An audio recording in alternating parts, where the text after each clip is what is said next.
Good evening, everyone. This is Ashutosh here, back with history questions. Please disclaimer जरूर पढ़ लीजिएगा. The first question: Which British official was assassinated by Udham Singh in 1940 to avenge the Jallianwala Bagh massacre? Jallianwala Bagh हत्याकांड का बदला लेने के लिए 1940 में उधम सिंह ने किस ब्रिटिश अधिकारी की हत्या की थी? General Dyer, Michael O'Dwyer, lord Irwin, Simon go. क्या हम भी कंफ्यूज हो रहे हैं like majority of the people कि जनरल डायर और Michael O'Dwyer are the same person? But no दोस्तों, ये दो अलग लोग हैं. General Dyer, he ordered the Jallianwala Bagh massacre and he had died in 1927. Michael O'Dwyer, he was the lieutenant governor of Punjab जब ये हुआ था जलियांवाला बाग एपिसोड in 1919, और he had supported the action of general Dyer. Udham Singh ji ने he assassinated Michael O'Dwyer in 1940. So ये दो अलग लोग हैं. श्री उधम सिंह जी, he was hanged in Pentonville prison in London on July 31st, 1940. Michael O'Dwyer की बात हो रही है. We move to the next question. Who was the first woman to hoist the Indian national flag at a foreign gathering in Stuttgart, Germany? Germany के Stuttgart में एक विदेशी सभा में भारतीय राष्ट्रीय ध्वज फहराने वाली पहली महिला कौन थी? सरोजनी नायडू, एनी बेसेंट, भीकाजी कामा, कस्तूरबा गांधी. और दोस्तों आंसर यहाँ पे स्क्रीन पे हैं और ये वो इंडियन फ्लैग है जिसकी हम बात कर रहे हैं. अब आप कंफ्यूज मत होइएगा ये सोच के कि ये इंडियन फ्लैग तो है नहीं. इंडियन फ्लैग का एवोल्यूशन जो है वो ऐसे रहा है पास्ट में. 1906, 1907, 1917, 1921, 1931, 1947 ऐसे इवॉल्व हुआ था इंडियन नेशनल फ्लैग.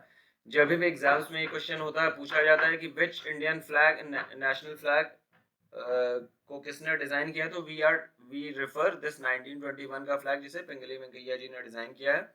इसमें चरखा लाला हंसराज जी ने एडवाइस किया था.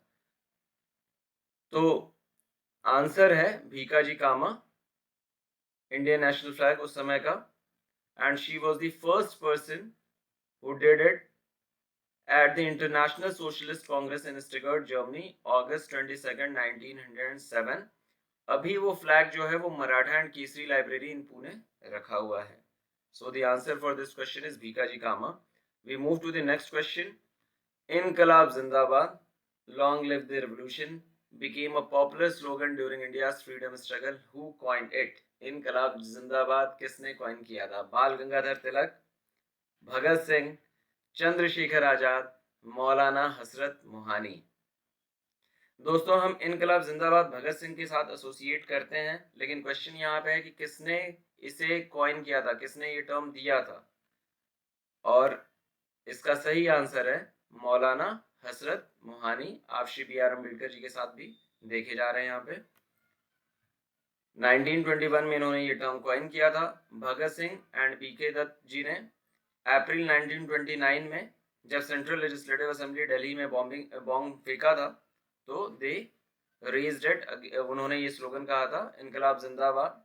और फिर उन्होंने जून 1929 में हाई कोर्ट ऑफ दिल्ली में भी ये स्टेटमेंट फिर से दिया था. ये उन्होंने फिर से बोला था. तो भगत सिंह जी ने इसे काफ़ी पॉपुलराइज किया है, बट ये जो टर्म था इसे कॉइन किया था श्री मौलाना हसरत मोहानी जी ने. So with this we come to the thought of the day. और आज का थॉट है it takes the same energy to worry as it does to be positive. उतनी एनर्जी जाती है चिंता करने में और पॉजिटिव रहने में. Use your energy to think positive and positive things will happen. Simple सा है. आपकी एनर्जी तो जानी ही जानी है, तो पॉजिटिव चीज़ों को सोचने में ले जाइए उसे. तो with this we come to end of today's quiz. मैं उम्मीद करता हूँ कि आप लोगों ने कुछ नया सीखा होगा. I will be coming back with the next set of questions pretty quickly. Keep learning, keep growing, keep moving. Thank you.